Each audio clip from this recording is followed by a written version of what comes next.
जय हिंद दोस्तों। आज जो द हिंदू में एडिटोरियल आया है वो आया है तमिलनाडु ने अभी अपना एक क्लाइमेट एक्शन मॉडल को पेश किया है इंडिया के सामने, और ये पूरा एक डिस्ट्रिक्ट बेस्ड है। ठीक है ना। पहले तो हमें जानना पड़ेगा क्लाइमेट एक्शन मॉडल क्या होता है और ये क्या सीन है, थोड़ा सा बैकग्राउंड समझते हैं। जैसे कि अगर मैं इंडिया का मैप बनाऊंगा तो यहाँ पर तमिलनाडु आता है। ठीक है ना। ये एक कोस्टल स्टेट है, मतलब कि इसके पास में बे ऑफ बंगाल है, एक समुद्र है। मैंने कहा बिल्कुल सही बात है। अगर ग्लोबल वार्मिंग होती है, दुनिया गर्म होती है, तो दुनिया को जो अर्थ है हमारी वो परेशान हो जाएगी, वो डिस्टर्ब हो जाएगी। और उससे क्या होगा कि सी लेवल की ग्लेशियर्स वगैरह पिघलने लग जाएंगे, सी लेवल बढ़ जाएगा। मतलब कि इन सारी चीज़ों को क्या, साइक्लोन्स वगैरह काफ़ी बढ़ जाएंगे। इन चीज़ों को कलेक्टिवली क्या बोलते हैं, क्लाइमेट चेंज। मतलब हमारा जो क्लाइमेट है वो चेंज हो जाएगा। बात समझ में आ गई सर। अगर सी लेवल बढ़ा तो देखो तमिलनाडु के पास में ही समुद्र है, तो क्या होगा कि पानी सारा सारा अंदर इनकी लैंड में चला जाने लग जाएगा तमिलनाडु के, और तमिलनाडु का जो राज्य है उससे बहुत ज़्यादा नुकसान होगा सी लेवल के बढ़ने से। बात समझ में आ गई। तो इन्होंने क्या किया कि क्लाइमेट एक्शन मॉडल बनाया इस क्लाइमेट चेंज से लड़ने के लिए। और इन्होंने ये कहा है कि हमारे यहाँ पर मतलब कि तमिलनाडु के स्टेट के अंदर में क्या होगा कि स्टेट गवर्नमेंट बहुत ही कम इंटरफेयर करेगी, सारे के सारे सोल्यूशन कौन निकाल के देगा, वो डिस्ट्रिक्ट निकाल के देंगे। मतलब समझ में नहीं है, मैंने कहा मैं बताता हूँ। जैसे कि इन्होंने तमिलनाडु की गवर्नमेंट ने कहा है कि अगर एक डिस्ट्रिक्ट की परेशानी है, वहाँ पे परेशानी होती है पोल्यूशन की, और एक डिस्ट्रिक्ट की परेशानी है इंडस्ट्रीज़ की। ठीक है ना। वहाँ पे इंडस्ट्रीज़ बहुत ज़्यादा है और एक जगह पोल्यूशन बहुत ज़्यादा हो रहा है। पोल्यूशन क्यों हो रहा है, ट्रांसपोर्ट की वजह से। तो गवर्नमेंट क्या, तो डिस्ट्रिक्ट वाले क्या कहेंगे, फर्स्ट डिस्ट्रिक्ट वाले कहेंगे कि सर आप हमारे यहाँ पे इस तरह की पॉलिसी लेके आए कि वहाँ पे ईवी जो कार्स है, ईवी जो बसेस हैं, ईवी जो स्कूटीज़ है, उनको ज़्यादा प्रमोट किया जाए। समझ में आ गया। और सेकंड डिस्ट्रिक्ट है, अगर वहाँ पे इंडस्ट्री ज़्यादा है तो क्या करेंगे, इंडस्ट्री के लिए यहाँ पे कोशिश ये करेंगे कि यहाँ पे कार्बन सिंक ज़्यादा बने। कार्बन सिंक मतलब कि यहाँ पे फॉरेस्ट वगैरह ज़्यादा हो गए, ताकि इनसे जो भी पोल्यूशन आएगा उसको एब्जॉर्व कर सके। मतलब कि जैसी डिमांड होगी उस तरह का सॉल्यूशंस निकलेगा, और हर एक डिस्ट्रिक्ट की अलग डिमांड होगी तो उसका सॉल्यूशन भी अलग अलग होगा, क्योंकि ये डिस्ट्रिक्ट बेस्ड है। बात समझ में आ गई सर। अब तमिलनाडु का जो मॉडल है उसको सब स्टेट क्लाइमेट एक्शन मॉडल कहते हैं। सब स्टेट क्यों, क्योंकि हर डिस्ट्रिक्ट की अलग परेशानी है, उसका एक अलग सोल्यूशन निकलेगा। ठीक है।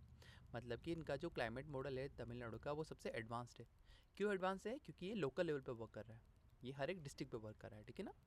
और जैसे कि क्लाइमेट चेंज के अगर हमें सॉल्यूशन को संभालने हैं ना, तो वो मेट्रो सिटी से नहीं निकलेंगे, वो हमारे स्टेट गवर्नमेंट से या फिर सेंट्रल गवर्नमेंट से निकलेंगे, वो हमारे डिस्ट्रिक्ट लेवल से निकलेंगे। अगर हम हर डिस्ट्रिक्ट को अच्छे से बना देंगे, उसे बहुत ज़्यादा रेजिलेंट बना देंगे, तो क्लाइमेट चेंज का एक्शन कभी होगा ही नहीं। यहाँ पे क्लाइमेट चेंज से परेशानी होगी ही नहीं। कोर आइडिया देखते हैं इस आर्टिकल का। तमिलनाडु ये कहता है कि राज्य मतलब कि तमिलनाडु का जो क्लाइमेट प्लान है वो सक्सेसफुल जब होगा जब डिस्ट्रिक्ट अपने खुद के इश्यूज़ को सॉल्व करेंगे। मतलब कि जो चेन्नई है या फिर जो स्टेट गवर्नमेंट है ना, वो एक ब्लूप्रिंट बना करके दे देगा। ब्लूप्रिंट मतलब कि वो एक नॉर्मल सा फ्रेमवर्क बना के दे देगा, और जिस तरह से अगर कोई डिस्ट्रिक्ट जैसे कि वेल्लोर डिस्ट्रिक्ट है, ठीक है ना, इसकी जो परेशानी होगी ये अलग तरह से डील करे जाएंगे। और अगर एक कोयम्बटूर दूसरी अगर डिस्ट्रिक्ट है, इसमें कोई और परेशानी है, तो इस परेशानी को अलग तरह से डील किया जाएगा। जैसी परेशानी वैसा सोल्यूशन निकलेगा। एक ही सोल्यूशन सारे डिस्ट्रिक्ट को नहीं दिया जाएगा, ये कहने का मतलब है यहाँ पे। एक्शन कौन करेगा, हर डिस्ट्रिक्ट एक्शन करेगा। ठीक है। और हर डिस्ट्रिक्ट का डाटा वगैरह, जैसे कि रेनफॉल हो गया, वहाँ पे कितना फ्लड आता है, कितना एमिशन, और एमिशन क्या होगा, कार्बन डाइऑक्साइड का एमिशन, कितना फॉरेस्ट कवर है, ये डाटा अलग अलग होगा। सही बात है, हर डिस्ट्रिक्ट का ये सारा का सारा डाटा अलग होता है। तो हर डिस्ट्रिक्ट का कस्टम वाइज्ड एक क्लाइमेट प्लान बनेगा। मतलब कि अगर कहीं पे फॉरेस्ट कवर कम है किसी डिस्ट्रिक्ट में, तो वहाँ पर क्या करने की ज़रूरत है, फॉरेस्ट को बढ़ाने की ज़रूरत है। ठीक है ना। ऐसा नहीं होगा कि पूरे डिस्ट्रिक्ट में, सारे के सारे डिस्ट्रिक्ट में फॉरेस्ट कवर को बढ़ाने की ज़रूरत है, नहीं, ऐसा नहीं होगा। कहीं पे अगर ट्रांसपोर्ट की दिक्कत आ रही है कि वहाँ से पोल्यूशन ज़्यादा आता है, तो वहाँ पर ईवी को प्रमोट करने की ज़रूरत है। बात समझ में आके ना, जैसी प्रॉब्लम वैसा सोल्यूशन होगा। ठीक है। एग्जाम्पल देखते हैं। जैसे इन्होंने 4 डिस्ट्रिक्ट का एग्जाम्पल दिया। एक नीलगिरी डिस्ट्रिक्ट है जहाँ पे पहाड़ और फॉरेस्ट काफ़ी ज़्यादा है, तो यहाँ पे लैंडस्लाइड का रिस्क है यहाँ पे। ठीक है। तो इसके सोल्यूशन कुछ अलग निकलेंगे। रमनथरपुरम रमनथपुरम ये भी एक डिस्ट्रिक्ट है, वहाँ पे ये पूरा कोस्ट लाइन है, तो इनको परेशानी क्या होगी, सी लेवल के राइज होने से। सही बात है, अगर ग्लेशियर पिघलते हैं तो सी लेवल जो होगा उसका राइज हो जाएगा। एक विरुद्ध नगर है, यहाँ पे भी, यहाँ पे फैक्ट्रीज बहुत ज़्यादा है, तो यहाँ पे इंडस्ट्रियल एमिशन बहुत ज़्यादा होगा।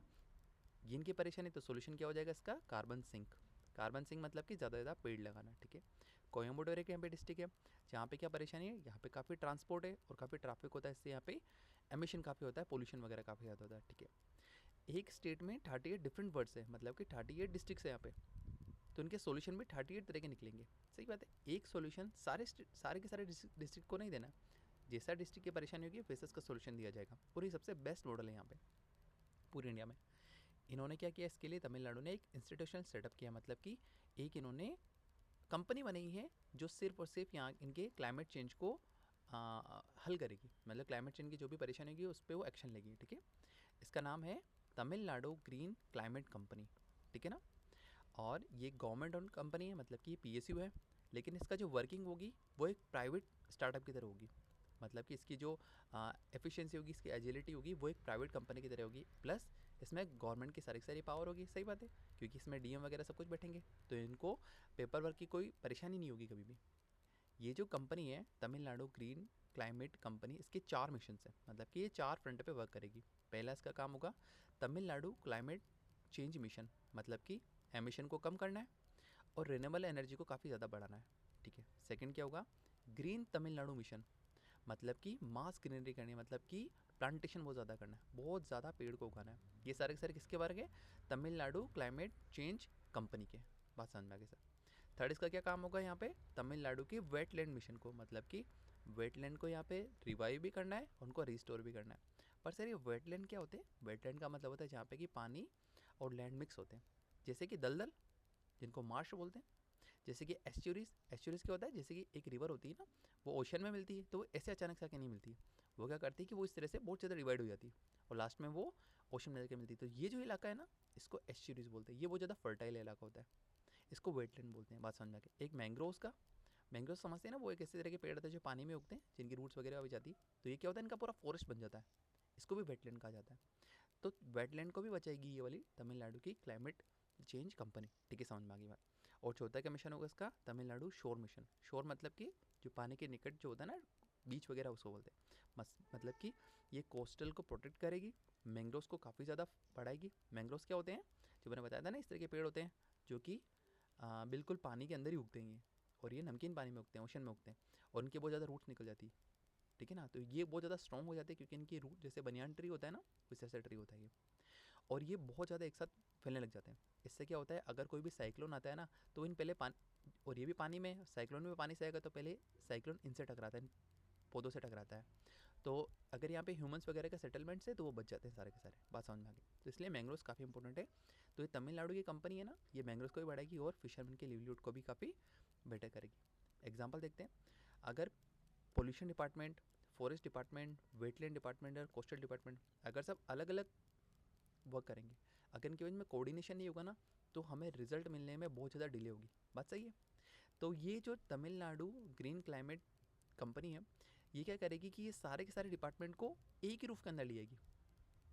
बात समझ में आया, मतलब कि ये चारों डिपार्टमेंट, चाहे वो फॉरेस्ट हो, पोल्यूशन हो, वेटलैंड हो, कोस्टल डिपार्टमेंट हो, ये सारे के सारे डिपार्टमेंट्स है ना, अब एक ही ऑफिस में सारे के सारे इनके अधिकारी मिल जाएंगे, आपको जगह जगह जाने की जरूरत नहीं पड़ेगी। बात समझ में आ गई। और ये कहाँ मिलेंगे, तमिलनाडु ग्रीन क्लाइमेट कंपनी के अंदर में। इससे डिसीजन मेकिंग थोड़ी सी फास्ट हो जाएगी। ठीक है, और तमिलनाडु क्या करना चाहता है, इन्होंने ये कंपनी क्यों बनाई है और ये सारे मिशन क्यों करने हैं, क्योंकि इनको नेट ज़ीरो करना है। ये नेट ज़ीरो क्या होता है, नेट ज़ीरो बिफोर 2070, मतलब कि इंडिया का टारगेट है कि वो 2070 तक नेट ज़ीरो बन जाए। लेकिन तमिलनाडु कहता है कि हमें 2070 से पहले ही नेट ज़ीरो बनना है। पर ये नेट ज़ीरो होता क्या, वो देखते हैं। नेट ज़ीरो का मतलब होता है कि जितना पोल्यूशन ये निकालेंगे, एमिट करेंगे, उतना ये अब्जॉर्ब भी कर लेंगे। एब्जॉर्ब कैसे करेंगे, कार्बन सिंक से। मैं जानबूझ के इस वर्ड को ले रहा हूँ, कार्बन सिंक। कार्बन सिंक का क्या सिंपल मतलब हो जाएगा, फॉरेस्ट।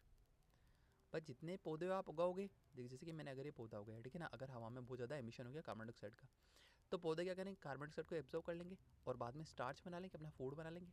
इससे हवा में कार्बन डाइऑक्साइड कम हो जाएगा। इसको बोलते हैं कार्बन सिंक। सिंक मतलब कि डूबना, और कार्बन डाइऑक्साइड पौधों के अंदर डूब जाएगी। बात समझ में आ गया। क्या इन्होंने कुछ अचीवमेंट किया है क्या, हाँ बिल्कुल किया है।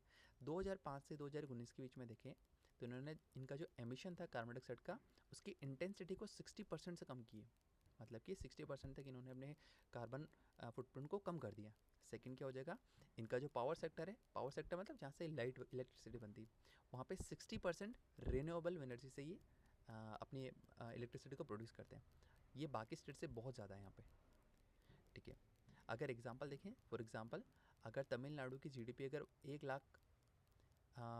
लाख की जीडीपी है, तो पहले इनको मान लेते हैं अगर 100 यूनिट पोल्यूशन, मतलब कि अच्छा, हमने जो कल वाले डिस्कशन किए थे ना, उसमें बताया था हमने कि टन कार्बन डाइऑक्साइड एमिशन, इस तरह से हम किसी भी कार्बन डाइऑक्साइड को काउंट करते हैं। अगर हम 100 टन कार्बन डाइऑक्साइड से पहले अगर 1 लाख रुपए की जीडीपी बना रहे थे ना, तो अब क्या हो रहा है, यहाँ पे 60% इन्होंने एमिशन को कम कर दिया। मतलब अब सिर्फ 40 टन कार्बन डाइऑक्साइड एमिशन को करने से ये 1 लाख की जीडीपी बना सकते हैं। तो ये तो अच्छी बात है, मतलब कि पोल्यूशन कम कर रहे हैं और ये अपनी जीडीपी को भी बढ़ाते जा रहे हैं, अच्छी बात है। डिस्ट्रिक्ट लेवल का क्लाइमेट एक्शन प्लान किस तरह का होगा, ठीक है ना। अभी इन्होंने क्या किया है, तमिलनाडु ने कि 4 डिस्ट्रिक्ट को पायलट प्रोजेक्ट के हिसाब से लगाया। उनका नाम है नीलगिरी, कोयम्बटूर, रमंतपुरम और एक का विरुद्धनगर, ठीक है। हर डिस्ट्रिक्ट क्या करता है, हर डिस्ट्रिक्ट क्या करेगा, अपना कार्बन फुटप्रिंट को कैलकुलेट करेगा। मतलब कि नीलगिरी में इस साल कितना ज़्यादा, इस मंथ में, इस वीक में और इस डे में, ये day wise, week wise, month wise और ईयर वाइज अपना कार्बन फुटप्रिंट को कैलकुलेट करेंगे कि मतलब आज इन्होंने कितना ज़्यादा कार्बन डाइऑक्साइड को एमिट किया वगैरह। अपने डाटा को ये मतलब बनाते जाएंगे, ठीक है। सेकंड क्या करेंगे, 2025 से 2010 तक ये अपना क्लाइमेट फ्यूचर मॉडल को भी तैयार करेंगे। मतलब कि अगर इन्होंने कार्बन डाइऑक्साइड को एमिट किया है, तो इसको किस तरह से एब्जॉर्व करने वाले हैं, कि कितना ज़्यादा फॉरेस्ट कवर को बढ़ाएंगे, कितना मैंग्रोव ट्री को भी बढ़ाने वाले, वो सब कुछ डाटा भी ये रिकॉर्ड करके रखेंगे, अपना क्लाइमेट फ्यूचर मॉडल भी बनाएंगे, ठीक है। और रियल टाइम ट्रैकर होगा यहाँ पे, मतलब कि अगर कार्बन को ये ज़्यादा से ज़्यादा एब्जॉर्व करते रहेंगे तो वहाँ पे, और फॉरेस्ट कवर को बढ़ाते रहेंगे तो वहाँ पे ग्रीन सिग्नल दिखाएगा, और रेड मतलब कि वहाँ पे कोई भी वर्क नहीं हो रहा है। मतलब कि अपना कार्बन फुटप्रिंट को कैलकुलेट करेंगे ये, और अपना मॉडल वगैरह तैयार करेंगे। थर्ड क्या होगा, रियल टाइम में ट्रैकिंग करेंगे, ठीक है। और फाइंडिंग क्या होगी यहाँ पे देखा जाए तो 2050 तक करीबन 92% एमिशन को ये कट करने वाले हैं, ठीक है ना। ये तमिलनाडु का टारगेट है 2050 तक, और 2070 तक इनको क्या बनना है, नेट ज़ीरो बनना है, नेट ज़ीरो बनना है, ठीक है। तो 92% अगर इनको एमिशन को कम करना है ना कार्बन डाइऑक्साइड का, तो कैसे करेंगे, ये इनको डिस्ट्रिक्ट लेवल से करना पड़ेगा। जैसे डिस्ट्रिक्ट की परेशानी होगी वहाँ पे सॉल्व करना पड़ेगा, ठीक है। इन्होंने एक एग्जांपल दिया है, बहुत बढ़िया एग्जांपल ये वाला, कि इन्होंने 4 डिस्ट्रिक्ट के बारे में बताया, एक नीलगिरी, कोयम्बटूर, विरुद्धनगर, रमंतपुरम, जो पहले बताया था। यह इन्होंने मेन पोल्यूटर्स को संभाला है कि नीलगिरी में पोल्यूशन कहाँ से होता है मैक्सिमम, यहाँ पे होता है ट्रांसपोर्ट से, 43% सिर्फ से ट्रांसपोर्टेशन से वहाँ पे नीलगिरी में पोल्यूशन होता है। अब ऐसा हो क्यों रहा है, नीलगिरी एक्चुअली ये हिली एरिया है, हिली एरिया है तो यहाँ पे गाड़ियाँ बहुत धीरे धीरे चलती है, क्योंकि अगर हिली एरिया है तो गाड़ियाँ धीरे धीरे जाएगी तो फ्यूल ज़्यादा बर्न करेगी, फ्यूल ज़्यादा बर्न करेगी तो पोल्यूशन यहाँ पे ज़्यादा होगा, CO2 ज़्यादा बर्न होगा, ज़्यादा निकलेगा, ठीक है। इन्होंने पोल्यूटर्स बताए, उसको एक्सप्लेन भी किया, बहुत अच्छा ये वाला टेबल है। सेकंड इन्होंने क्या कहा, कोयम्बटूर के बारे में बताया, वहाँ पे भी मेन पोल्यूटर क्या है, ट्रांसपोर्टेशन ही है। क्यों, क्योंकि वहाँ पे ट्रैफिक बहुत ज़्यादा है और इंडस्ट्रीज़ बहुत ज़्यादा है। अगर इंडस्ट्रीज ज़्यादा है तो वहाँ पे हेवी व्हीकल चलेंगे, मतलब कि ट्रक्स वगैरह काफ़ी चलेंगे वो, क्योंकि उनको लोडिंग अनलोडिंग करना पड़ेगा सामानों को। इससे क्या होगा, इससे भी पोल्यूशन काफ़ी ज़्यादा हो जाएगा। थर्ड एग्जाम्पल क्या है, विरुद्धनगर का, यहाँ पे मेन पोल्यूटर का सबसे ज़्यादा पोल्यूशन किससे होता है, सीमेंट इंडस्ट्री से, क्योंकि वहाँ पे सीमेंट की फैक्ट्रीज बहुत ज़्यादा है। और अगर सीमेंट की इंडस्ट्री होगी तो वहाँ पे हैवी व्हीकल भी होगी, प्लस सीमेंट का खुद का भी जो डस्ट वगैरह था वो भी बाहर निकलती, वो भी पोल्यूशन क्रिएट करती। रमंतपुरम में वहाँ पे इलेक्ट्रिसिटी के बहुत ज़्यादा पावर प्लांट से, प्लस वहाँ पे राइस फार्मिंग बहुत ज़्यादा होती है, ठीक है। अगर राइस फार्मिंग होगी वहाँ पे, तो वहाँ पे क्या होगा कि पंप वगैरह की नीड होगी, मतलब बहुत ज़्यादा पंप चलेंगे तो धुआं निकलेगा वो डीजल वाले इंजन से, प्लस एग्रीकल्चरल मीथेन भी निकलेगी। अगर कोई गाय वगैरह होगी वहाँ पे जो पशुपालन भी करते होंगे तो उससे मीथेन गैस काफ़ी निकलती, तो ये भी वहाँ पे पोल्यूशन का एक बहुत बड़ा कारण है। मतलब कि अगर डिस्ट्रिक्ट बोलता है कि अगर पोल्यूशन ट्रांसपोर्टेशन से होता है तो हमें EV पे फोकस करना, जैसी प्रॉब्लम वैसा सोल्यूशन लेके आना है, ठीक है भाई, बात समझ में आ गई। क्या डिस्ट्रिक्ट ने भी यहाँ पे नेट जीरो की टाइमलाइन दी, क्या बिल्कुल सही बात है। मतलब तमिलनाडु ने स्टेट वाइज तो दिया ही है कि हमें नेट जीरो कब बना है, 2070 तक से पहले, लेकिन डिस्ट्रिक्ट वाइज बताया कि कौन से डिस्ट्रिक्ट नेट जीरो हो जाएगी। नेट जीरो मतलब कि जितना हम कार्बन कमिट करेंगे उतना ही कार्बन को एब्जॉर्ब भी कर लेंगे। नीलगिरी की बात है तो यहाँ पे 2030 तक ये नेट जीरो हो जाएगी, विद इन 5 ईयर ये नेट जीरो भी हो जाएगी। ये नेट जीरो क्यों होगी, क्योंकि यहाँ पे इंडस्ट्री भी नहीं है, ठीक है ना, या इंडस्ट्री वगैरह है ही नहीं कुछ भी। यहाँ पे सिर्फ हिली एरिया था, हमने देखा था ना, यहाँ पे नीलगिरी देखो हिली एरिया था, तो गाड़ियाँ धीरे जा रही थी तो फ्यूल ज़्यादा बर्न हो रहा था। तो क्या अब गाड़ियाँ जाना बंद हो जाएगी, नहीं। नेट जीरो का मतलब ये नहीं होता है कि हम कार्बन डाइऑक्साइड को एमिट करना बंद कर देंगे, ये कह रहे हैं कि जितना हम कार्बन डाइऑक्साइड को एमिट करेंगे ना, जितना बाहर निकालेंगे उतना हम एब्जॉर्ब भी कर लेंगे। एब्जॉर्ब कैसे करेंगे, फॉरेस्ट कवर को बढ़ा करके, कार्बन सिंक को बना करके, बात समझ में आ गई। रणथंभौर कब तक कर लेगा, 2047 तक। कोयम्बटूर 2055 तक, विरुद्धनगर 2055 तक, ठीक है। ये फास्ट क्यों कर रहे हैं, ये बाद में क्यों कर रहे हैं, क्योंकि यहाँ पे सीमेंट इंडस्ट्रीज वगैरह वो सब कुछ थी ना, अपन ने देखा था, और यहाँ पे कोई इंडस्ट्री नहीं थी तो उन्होंने फटाफट कर लिया। नीलगिरी जो है वो एक लाइट डिस्ट्रिक्ट है, मतलब यहाँ पे इंडस्ट्री बहुत कम है तो जल्दी फिनिश कर लेगी। विरुद्धनगर में बहुत हैवी इंडस्ट्री है सीमेंट वगैरह की, तो इनको ज़्यादा टाइम लगेगा, सही बात है। प्लान प्रोजेक्ट देखते हैं यहाँ पे कि डिस्ट्रिक्ट का एक्शन किस तरह से वो करने वाले हैं, ठीक है ना। हर डिस्ट्रिक्ट एक रेडीमेड एक्शन प्लान मिलता है हर एक डिस्ट्रिक्ट को अंदर। जैसे कि अगर किसी डिस्ट्रिक्ट में बहुत ज़्यादा ही पोल्यूशन हो रहा है ट्रांसपोर्टेशन, तो वहाँ पे बताया जाएगा कि ईवी की बसें लेके आओ, ईवी चार्जिंग वगैरह बनाओ, ठीक है ना। मतलब कि प्रॉब्लम के हिसाब से सॉल्यूशंस दिया जाएगा हर एक डिस्ट्रिक्ट को, ठीक है। फैक्ट्रीज़ के लिए क्लीन टेक्नोलॉजी वगैरह देंगे, कैसे, अगर कोई इंडस्ट्री है वहाँ से अगर पोल्यूशन बहुत ज़्यादा निकल रहा है ना, तो ये जो चिमनी होती है उसके ऊपर इस तरह का टेक्नोलॉजी यूज़ करेंगे ताकि कार्बन डाइऑक्साइड वहीं पर एब्जॉर्ब हो जाए। एक वेटलैंड को रिस्टोर करने के लिए प्लान मिलेगा इनको। मैंग्रोव को रिकवर करने के लिए, मैंग्रोव कौन सा, वो जो पौधे होते हैं जो पानी के अंदर उगते हैं। और वेस्ट सेग्रीगेशन के लिए मिलेगा कि अलग अलग करना है वेस्ट को, कोई ग्रीन वेस्ट अलग करना है और ड्राई वेस्ट अलग करना है। सेकेंड हो जाएगा एग्रीकल्चर में मीथेन का कंट्रोल करना है, ठीक है। सोलर रूफटॉप काफ़ी लगाने हैं और फ्लड रेजिलिएंट इंफ्रास्ट्रक्चर बनाने, मतलब कि अभी जो जैसे कि अगर ये लैंड है तो घर सीधा यही बन रहे हैं, ठीक है ना। अगर फ्लड आ गया तो सीधा पानी घर में घुस जाता है, तो अब हमें क्या करने की ज़रूरत है, इस तरह पिलर बनाने हैं, ठीक है ना। इस पिलर पे अपने मकान को बनाना है। अगर मैं मकान बनाऊँ तो ये मकान ऊपर बनेगा, तो ये फ्लड रेजिलेंट बन गया पूरा का पूरा। अगर फ्लड भी आता है तो हमारा मकान कभी भी यहाँ पे इसको परेशानी नहीं होगी, क्योंकि पानी सारा नीचे चला जाएगा। तो हमें इस तरह से इंफ्रास्ट्रक्चर को डेवलप करना है, ठीक है। मतलब कि हर डिस्ट्रिक्ट को एक टाइमलाइन दिया जाएगा, बजट दिया जाएगा और रिस्पॉन्सिबल ऑफिसर दिए जाएंगे, ठीक है ना। तब जाके ये जो इनका नेट ज़ीरो का एक्शन है वो कंप्लीट हो पाएगा, ठीक है। ब्रॉडर इकोसिस्टम अप्रोच लगाने वाले हैं, मतलब कि तमिलनाडु सिर्फ और सिर्फ CO2 को कम नहीं कर रहा है, ये नहीं कह रहा है कि हम पोल्यूशन को बहुत कम कर देंगे या फिर हम कार वगैरह को बाहर निकाल देंगे, इंडस्ट्री को खत्म कर देंगे, ये ऐसा नहीं कह रहा। ये क्या कह रहा है कि हम पूरे इकोसिस्टम को बैलेंस करके चलेंगे, मतलब कि हम बायोडाइवर्सिटी को भी बचाएंगे, हमारे वेटलैंड्स को बचाएंगे, रिवर्स को, कोस्ट को, फिशरीज को, फॉरेस्ट को, सबको हम सेव भी करते जाएंगे। मतलब इनको भी रिकवर करना है, इनको रीस्टोर करना है, प्लस हमें CO2 को भी कम करना है, ठीक है ना। तब जाके हम नेट ज़ीरो बनने वाले हैं, ठीक है। कुछ हाईलाइट्स क्या है तमिलनाडु की, यहाँ पर 20 रामसार वेटलैंड्स है।